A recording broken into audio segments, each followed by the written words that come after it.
इत्तेहादी हुकूमत खत्म, कौमी असम्बली तहलील। सदर मुमलिकत ने वज़ीर आज़म की जानिब से भेजी जाने वाली एडवाइस पर कौमी असम्बली तहलील कर दी।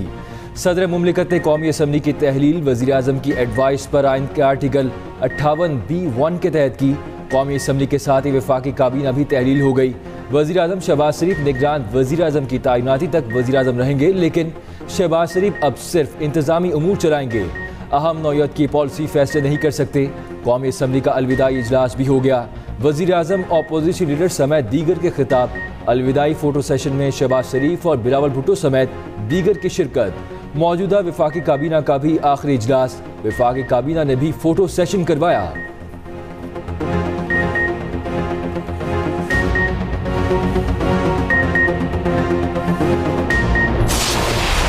जज होंगे, ब्यूरोक्रेट होंगे, ये बताएं जर्नैल होगा, बस पाकिस्तानी होंगे। राजा रियाज साहब यहाँ पर मौजूद नहीं हैं और उनसे हाथ से हाथ मिलाऊंगा। उनसे इंटरम वज़ीर आज़म के हम उसके ऊपर तबादला ख्याल करेंगे इंशाल्लाह। कल पहली मुलाकात है। आइन 3 दिन की मुद्दत देता है, फिर 2 दिन हाउस में आएगा अगर ना हम फैसला कर सके। उसके बाद फिर 2 दिन चीफ इलेक्शन कमीशन के पास जाएगा। कौन बनेगा निगरान वज़ीर आज़म? सबको इंतजार, मगर कोई नाम फाइनल ना हो सका। वज़ीर आज़म शहबाज शरीफ आज अपोजिशन लीडर राजा रियाज से दोपहर 2:30 बजे मुशावरत करेंगे। साबिक सेक्रेटरी खारजा जलील अब्बास जैलानी निगरान वज़ीर आज़म के मजबूत उम्मीदवार बन गए। नाम मंजूर किए जाने का कभी इम्कान। निगरान वज़ीर आज़म की रेस में मोहम्मद मियां सुमरो, हफीज शेख, फवाद हसन फवाद, सादिक संजरानी, तारिक बाजवा और नासिर महमूद खोसा भी शामिल।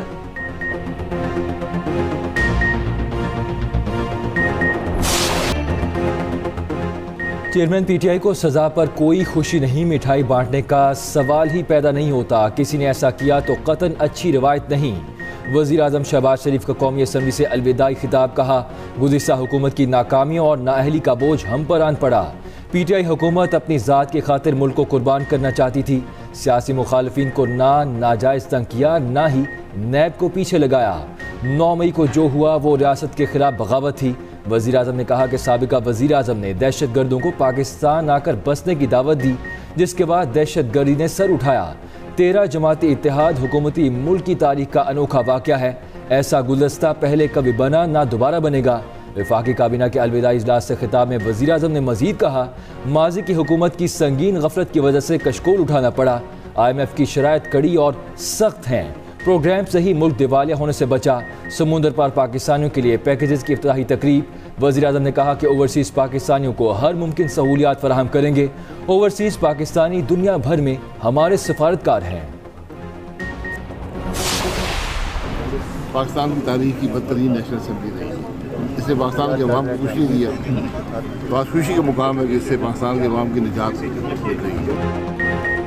साबिक वज़ीर आज़म शाहिद खाकान अब्बासी ने मौजूदा असम्बली को तारीख की बदतरीन असम्बली करार दे दिया। कहा, शर्मिंदगी है कि इस ऐवान का हिस्सा रहा। पाकिस्तानी अवाम को इस असम्बली से निजात मिलने पर खुशी मिली होगी। बदतरीन असम्बली का हिस्सा रहने पर अवाम से मुआफ़ी मांगता हूँ।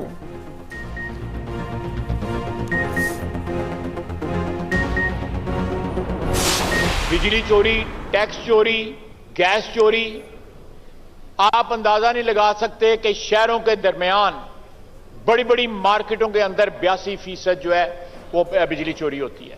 80% आप वजीर रहे हुए हैं इस महकमे के। सर, ये मुल्क किस तरह सॉल्वेंट होगा? नहीं सॉल्वेंट हो सकता। नवंबर में कमांड तब्दीली को मुतनाज़ा बनाने की कोशिश की गई ताकि इस्तेहकाम ना आए। इलेक्शन होंगे, नई असम्बली आएगी तो मजीद सियासी इस्तेहकाम आएगा। ख्वाजा आसिफ का कौमी असम्बली के इजलास से अलविदाई खिताब। कहा, 9 मई वाक़यात ने हमारी तारीख को दागदार किया। आर्मी तनसीबात पर इक़्तिदार के लिए हमले किए गए। कल वही शख्स अपने वकील से कह रहा था कि मुझे जेल से निकालो। वो शख्स तोहफे बेचने के शर्मनाक केस में पकड़ा गया। हुकूमत तो ख़त्म हो गई, इलेक्शन कब होंगे? नून लीग के मरकज़ी रहनुमा ख्वाजा आसिफ का मजीद कहना है कि उम्मीद है कि इलेक्शन जनवरी 2024 में होंगे। लगता है कि निगरान सेटअप लंबा चलेगा। नवाज शरीफ को सितंबर तक पाकिस्तान वापस आ जाना चाहिए। महंगाई कंट्रोल करने में हम नाकाम हो गए। सच यही है, महंगाई पहले से बढ़ गई। अपोजिशन लीडर राजा रियाज का कौमी असम्बली से अलविदाई खिताब। कहा, गरीब का इस दौर में जिंदा रहना मुश्किल हो चुका। हकीकत यह है कि तहरीक अदम एतमाद के बाद बड़ी उम्मीदें लेकर आए थे। बिजली 7 रुपए महंगी करने का बताया गया, मगर 14 रुपए महंगी की गई।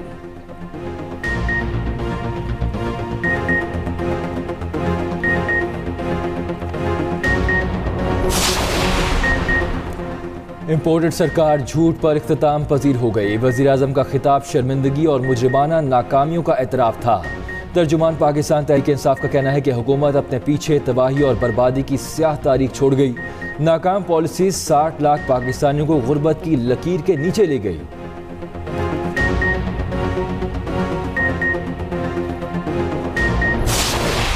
Exiting the FATF grey list, हमने ना सिर्फ FATF grey list से निकले, हमने 2 एक्शन प्लान्स मुकम्मल किए, वक्त से पहले मुकम्मल किए और वक्त से पहले ग्रे लिस्ट से निकले। पाकिस्तान के अमन इस्तेहकाम पर कोई समझौता नहीं हो सकता। अमन को किसी सूरत दाव पर नहीं लगने देंगे। मुल्क को दरपेश चैलेंजेस का डट कर मुकाबला करेंगे। बिलावल भुट्टो जरदारी कहते हैं, हमारा काम दहशतगर्दी का खात्मा और अमन बहाल करना है। मकबूजा कश्मीर में इंसानी हकूक़ की संगीन खिलाफ वर्जियाँ हो रही हैं। दुनिया के हर फोरम पर मसला कश्मीर उजागर किया गया। FATF से निकलने के लिए दिन रात काम किया। खुशी है कि पाक अमरीका 2 तरफा ताल्लुकात बहाल किए। ये भी कहा, कुरान पाक की बेहुरमती किसी सूरत कबूल नहीं। बेहतरीन खारिजा पॉलिसी के बायस मुश्किल वक्त में आलमी इदारों ने हमारी मदद की।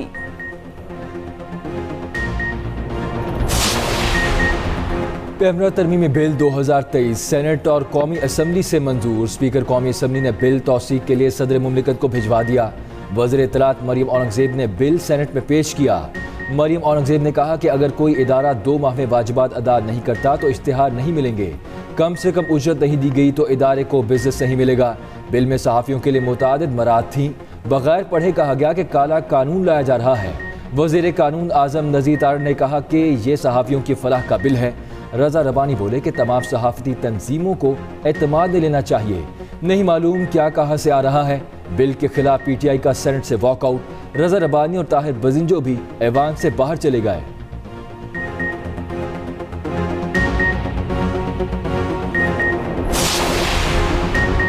चेयरमैन PTI को फौरी रिलीफ ना मिल सका। सजा फौरी मुअत्तल करने की दरख्वास्त मुस्तरद। इस्लामाबाद हाई कोर्ट ने दरख्वास्त पर नोटिस जारी कर दिए। चीफ जस्टिस ने रिमार्क्स दिए। 4-5 दिन में केस समाअत के लिए मुकर्रर होगा। चेयरमैन PTI की अडियाला जेल मुंतकली से मुतालिक भी समाअत। Chief justice Islamabad high court ने कहा, जो कानून में है वो आपको जरूर देंगे। समाअत कल तक मुलतवी।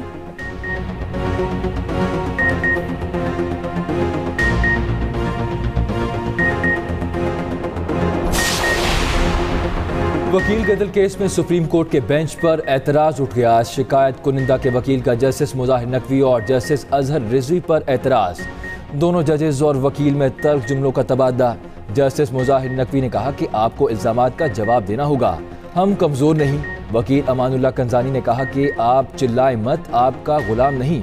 जस्टिस मुजाहिर अली अकबर नकवी ने कहा कि क्या हम गुलाम हैं? फौरी तौर पर अदालत से गैर मशरूत माफ़ी मांगे। एडवोकेट अमानुल्लाह कंजानी का तहरीरी माफ़ी मांगने से इनकार।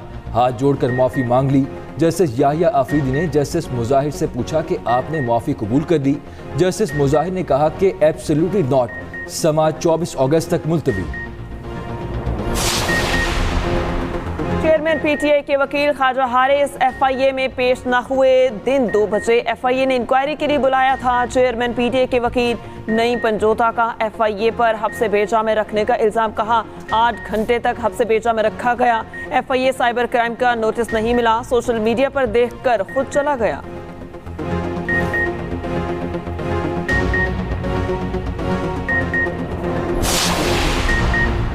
निगरान वज़ीर सिंध कौन बनेगा? अपोजिशन जमातों की मुशावरत का अमल जारी। वज़ीर सिंध की जानिब से अभी तक कोई नाम सामने नहीं आया। मुराद अली शाह और अपोजिशन लीडर राना अंसार की मुलाकात का भी सबको इंतजार। MQM और GDA की जानिब से दिए गए नामों पर गौर। शुएब सिद्दीकी, यूनुस ढागा और सफदर अब्बासी के नाम फेवरेट। MQM और GDA में तीसरी मुलाकात कल होगी। निगरान वज़ीर आला और काबीना के नामों पर हतमी मुशावरत की जाएगी।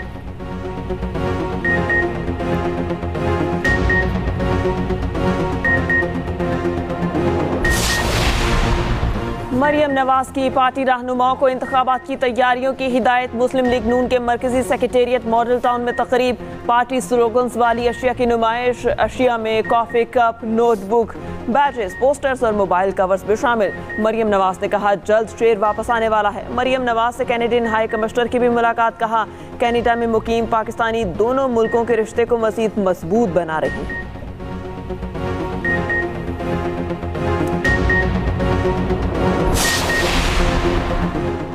अमीर जमात इस्लामी सिराजुल हक का कहना है कि पीडीएम हुकूमत ने कम तरीन मुद्दत पे बदतरीन गवर्नेंस का रिकॉर्ड कायम किया। वज़ीर आज़म और काबीना अवाम से माफ़ी मांगे। हुक्मरानों ने 16 माह में रिकॉर्ड कर्जा लिया, अपने केसेस माफ करवाए गए।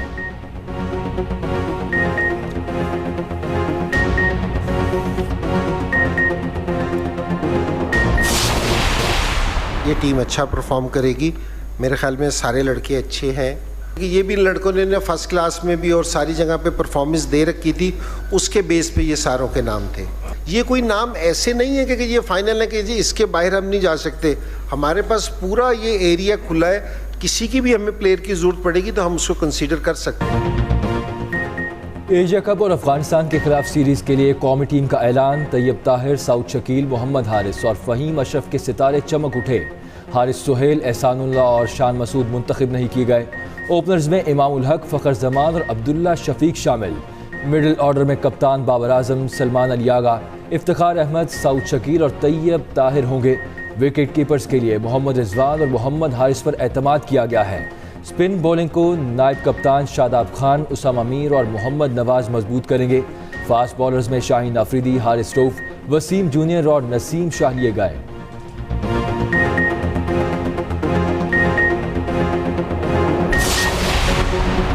वर्ल्ड कप का तब्दील शुदा शेड्यूल जारी। पाक भारत मुकाबले समेत 9 मैच की तारीखें तब्दील। Pak Bharat high voltage match अब 15 के बजाय 14 अक्टूबर को होगा। वेन्यूज पहले वाले ही बरकरार रखे जाएंगे। पाकिस्तान और श्रीलंका का मैच 12 के बजाय 10 अक्टूबर को हैदराबाद में खेला जाएगा। पाकिस्तान और इंग्लैंड 12 के बजाय 11 नवंबर को कोलकाता में टकराएंगे। वर्ल्ड कप का आगाज 5 अक्टूबर को अहमदाबाद में होगा।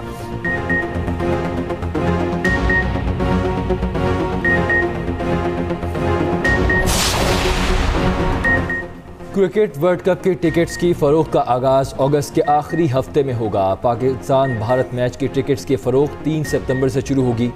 आईसीसी के मुताबिक टिकट्स 25 अगस्त तक दस्तयाब होंगी।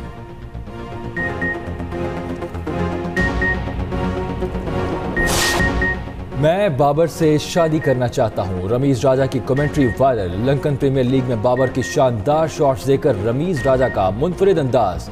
कहा, मुझे बाबर से मोहब्बत है, मैं उससे शादी करना चाहता हूं।